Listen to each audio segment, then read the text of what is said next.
presented by Mathri Express Music.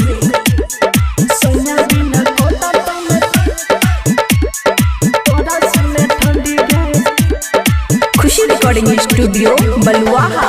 Sweater jacket के तनो तोय पेन भी छौरी बंडी गे, स्वेटर जैकेट के तनो तोय पेन भी छौरी बंडी गे। सैया बिना कटा तो ने तोरा सुने ठंडी गे, सैया बिना कटा तो ने तोरा सुने ठंडी गे। अंडा चावल के तनो बनाई के खइबे हंडी गे, अंडा चावल के तनो बनाई के खइबे हंडी गे। सैया बिना कटा तो ने तोरा सुने ठंडी गे, सही बिना कटा तो ने तोरा सुने ठंडी गे। बुझै छी ने DJ good Madhubani, DJ good Madhubani. सैया बिना कटा तो ने तोरा सुने ठंडी गे। सैया बिना कटा तो ने तोरा सुने ठंडी गे। साए लगन फेल होय छै मखन मलाई, ई हे लगन में तो करल सगाई। साए लगन फेल होय छै मखन मलाई, ई हे लगन में तो करल सगाई।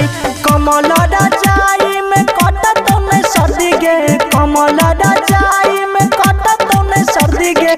सैया बिना कटत ने तोरा सुने ठंडी गे, सही बिना कटत ने तोरा सुने ठंडी गे।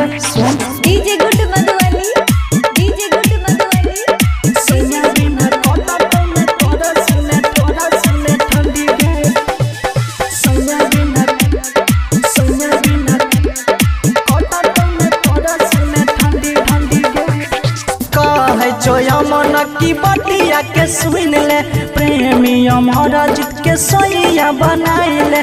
कहे छो यमन की बटिया के सुन ले, प्रेमी आजाद के सोइया बनाइले। कहे छिया छौरी तो बने नहीं घमंडी गे, कहे छिया छौरी तो बने नहीं घमंडी गे। सही बिना कटत में तोरा सुने ठंडी गे, सैया बिना कटत में तोरा सुने ठंडी गे। बात के बुझ ले। खुशी रिकॉर्डिंग स्टूडियो बलुआहा।